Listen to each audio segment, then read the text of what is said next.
tal? Muy buenas tardes, noches, días, donde quiera que se encuentren. Estoy aquí con el grandioso Antonio García. ¿Cómo estás? Bien, bien, encantado de estar en tu programa una vez más. Bueno, García se encuentra en alguna parte del universo conocido y yo estoy en otra. Entonces no estamos cerca, posiblemente exista delay, no lo sabemos. Lo que sí sabemos es que estamos más o menos en una frecuencia de ideas. Esta serie se llama Crisis Constitucional. Y cuando hablas de algo que está en crisis, es que está en un estado crítico, que está en terapia intensiva. Y cuando hablamos de la Constitución, aparentemente su vida, el conocimiento que tenemos de la Constitución está en entredicho. Por favor, quisiera que pudieras extenderte un poquito en relación a lo que para ti significa una crisis constitucional. Mira, la Constitución es nuestro,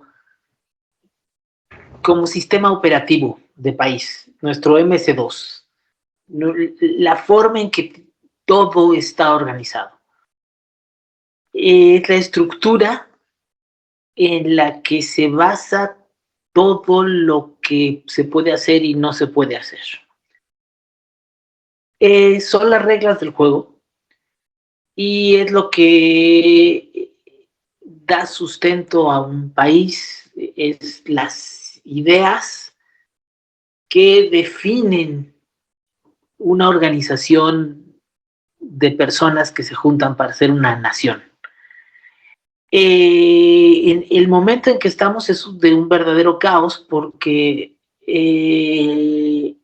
hay una intención muy clara del gobierno y del presidente de destruir el orden constitucional que teníamos y lo quiere hacer sin consensos, sin estudios, sin plan, lo quiere hacer simplemente destruyéndolo y poniendo en su lugar puras puntadas.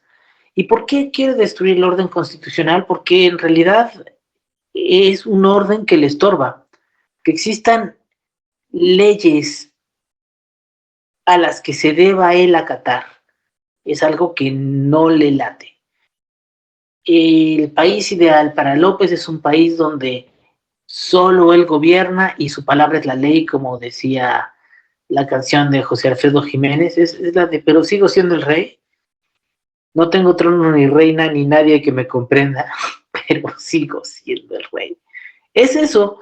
Eh, el enfrentamiento que tuvo durante todo su sexenio con el Poder Judicial porque no lo dejó hacer sus caprichos y porque limitaba su inmenso poder, lo ha convertido ahora en una venganza para destruir totalmente al Poder Judicial. Y el problema es que, a ver, aparentemente podríamos pensar que regresamos a lo que era la vida en México en los años 60, cuando nosotros estábamos naciendo.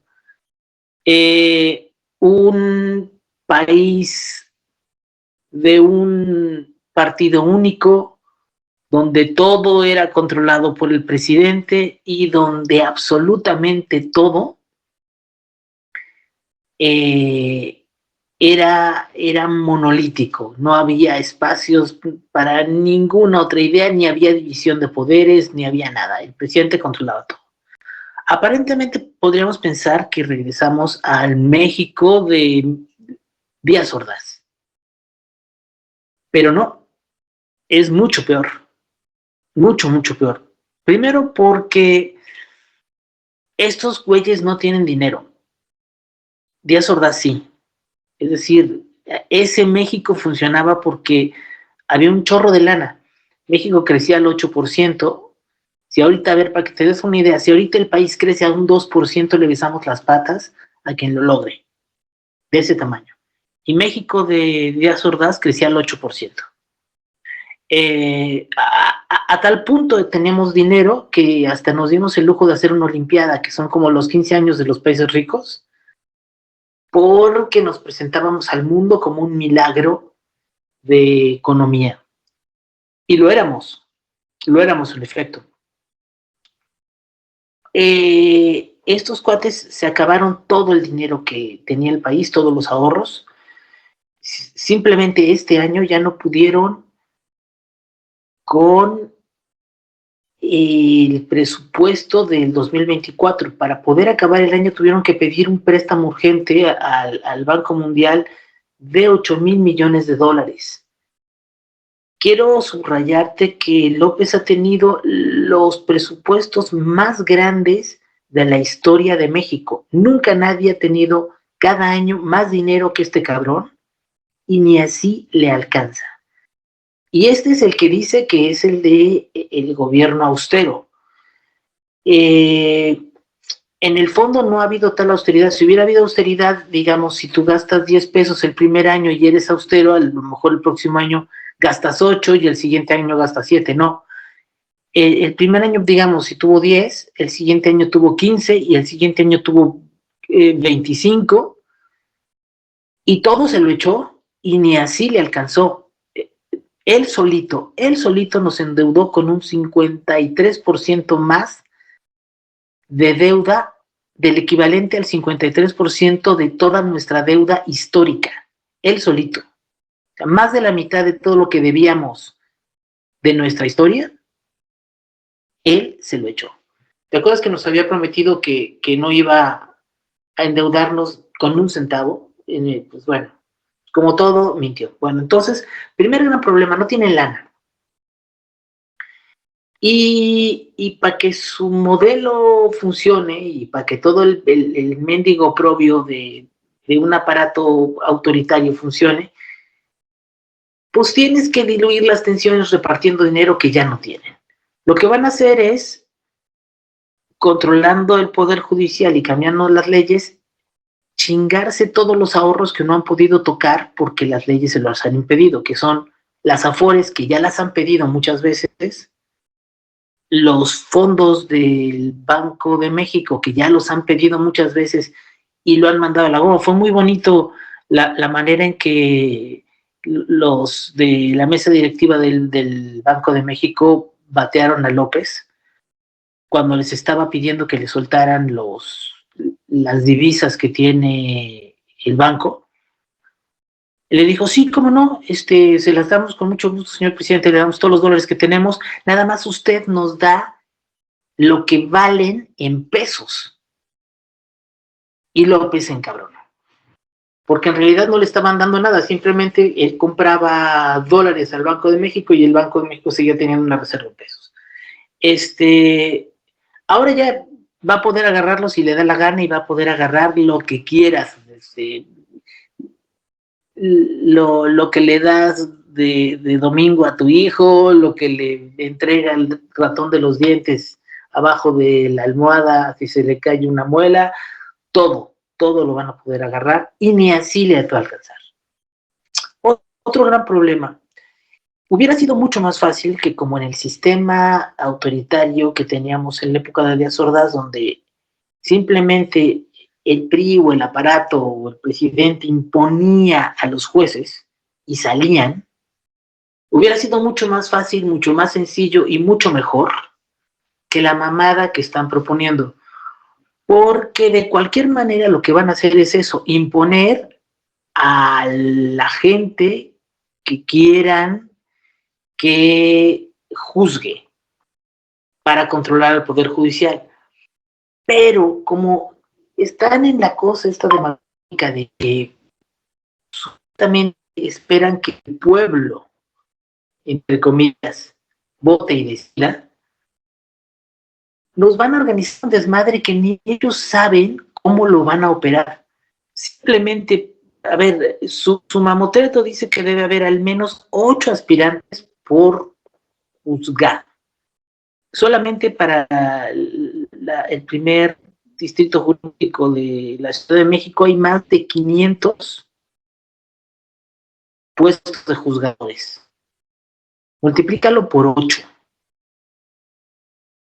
Y esa es la cantidad de urnas que vamos a tener Imagínate que las boletas van a ser como los directorios telefónicos amarillos de ese tamaño para que puedas conocer a la cantidad de gente. No va a haber ni dónde quepan si solamente tienes que votar por los jueces, que aunque fuera uno, donde quepan 500 urnas.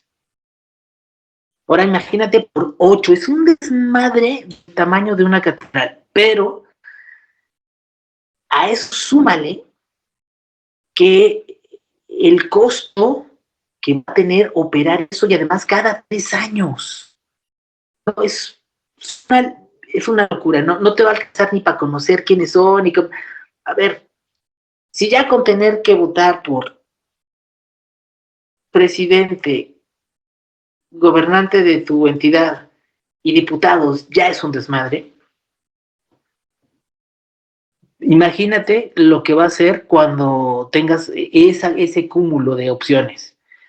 Y ya decidieron que para intentar resolverlo, mejor que sea por tómbola, que es el sistema este que le encanta al peje de agarrar. Entonces dices, bueno, ¿qué chingados me sales con que entonces vamos a elegir cuando al final va a ser el azar y va a ser una manita la que va a meter la mano?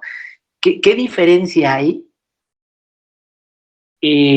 O cuál es la ventaja, o dónde quedó el supuesto que el pueblo elija, cuando va a ser como la lotería de esto. Y además una lotería donde tú vas a meter a los candidatos. Es una pinche simulación carísima y pendeja. Nuestro sistema judicial es lento y es lleno de defectos y de trabas. Ahora imagínate que va a llegar un juez cada 3 meses, que además no está preparado, que es un cuate que, si bien se va a empezar a formar cuando llegue ahí, y cuando le toque ver tu caso, ya se va a ir porque tiene que volver a competir y ser juzgado para quedarse ahí. A ver, si ahora se resuelven pocos o tenemos la impresión de que poco sale, va a ser mucho menos, va a paralizarse totalmente el sistema judicial en México, y cualquiera que haya llevado un juicio sabe que es un calvario de muchos años. Pero ahora va a ser un infierno mucho peor que el que conocíamos, y todavía va a tomar más tiempo, mucho más tiempo, que salga algo. Y para acabarla de chingar, estos cabrones te están vendiendo el empeoramiento de todo el sistema como algo que México deseaba, y además que les tienes que dar las gracias por hacer su jalada. Te juro que podrían haberlo impuesto así de plano, mira, de dedazo, lo pongo, este güey quiero que sea y tal. Y nos harían la vida mucho más fácil que la mamada que están proponiendo. Y lo que quieren vendernos de que supuestamente eso evita que los jueces, si son elegidos, que además ya no van a ser elegidos porque no es viable, sino que van a salir por tómbola, no se corrompan, es también una mentira infame. Si fuera cierto el hecho de que si tú eliges a alguien y no se va a vender, pues no habría legisladores corruptos, no había gobernadores corruptos, no había presidentes corruptos porque fueron elegidos por el voto popular. Más aún, ahorita para poder tratar de sacar su reforma, 2 senadores que fueron electos por el voto popular y que eran del PRD se vendieron a Morena para poderlo sacar. Ya, digamos, tenemos una prueba ya clara de que el modelo no funciona. Al contrario, los expone absolutamente a que sean muy vulnerables, mucho más que nunca, a presiones económicas, presiones políticas, y a que los malandros se les metan. Y no solo grupos del crimen organizado, hasta iglesias, en lugares como por ejemplo Jalisco, donde los de la luz del mundo tienen concentrada a su población, perfectamente pueden poner a sus jueces y perfectamente los pueden hacer ganar y perfectamente pueden hacer que sus jueces les permitan andarse cogiendo a todos los chavitos que se cogían a Son sin ningún problema. Sin ningún problema. No, y luego fíjate, las corporaciones mineras, corporaciones industriales, que tenga que cabildear con los jueces para que les levanten restricciones, para que les den uso de recursos protegidos o acabar con la ecología, etcétera, pues esos jueces tienen que hacer campaña, tienen que recibir ese tipo de favores, porque pues está la línea desde arriba que así se trata el negocio, ¿no? Sí. En realidad va a empeorar absolutamente todo y las leyes van a hacer lo que estos cabrones quieran cuando ellos quieran. Ese es el gran problema y es un asunto que ya afectó nuestra relación con Estados Unidos. Otro gran purrún. Nuestra economía está absolutamente ligada al Tratado de Comercio con América del Norte. Hace muchos años que dejamos de ser un país petrolero. De hecho, con Pemex perdemos miles de millones de pesos cada año y desde hace 30 años México vive de sus manufacturas. Esa es la verdad. Patear el pesebre del Tratado de Libre Comercio es darnos no un tiro en el pie, es darnos un tiro en la cabeza. Como bien lo dijeron los embajadores de Canadá y de Estados Unidos, esta reforma pone en riesgo el tratado. Y tienen razón porque las tremendas controversias que tuvimos con empresas canadienses y estadounidenses que habían integrado buena parte de su producción en México, fue porque López se pasó por los huevos las reglas de los tratados, sobre todo con el tema energético, porque necesitaba quemar el combustóleo que ya no puede vender Pemex porque está prohibido porque es demasiado contaminante y las nuevas normas ya no permiten que se venda como combustible para barcos. Entonces, imagínate que, haz de cuenta, por cada barril que refinas de gasolina, te salen 4 de combustóleo. ¿Dónde se los mete? Por el culo no le cabe. Entonces, decide que los va a usar para hacer electricidad en nuestras termoeléctricas. Pero por leyes del TLC resulta que está obligada la CFE a comprar la producción de energía más barata que haya en el mercado. Y la más barata solo sale por energía solar o energía eólica. No hay otra forma, porque eso sale gratis. El sol sale para todos y sale gratis todavía. Entonces no había manera de competirle, porque además el combustóleo es muy, muy caro de sacar. Entonces, siempre iban a perder. Para poder evitar entrar en el aro de la ley, se les ocurrió la brillante idea de decir, bueno, si tengo que llegar a la subasta y voy a perder porque mi oferta es impresentable, simplemente no hago la subasta. Cancelaron los culeros la subasta y con eso están quemando el combustóleo que genera las contingencias ambientales que vivimos en la Ciudad de México. El 80% de la contaminación del Valle de México proviene de la termoeléctrica de Tula, que quema el combustóleo. Y como no saben qué hacer con él, pues lo van a seguir quemando. Y ahora ya, si pueden cambiar la ley, lo van a hacer de manera no solo impune. Ya va a decir la ley, solamente se acepta el combustóleo de Pemex para cualquier cosa y lo vas a tener que usar hasta en la cocina.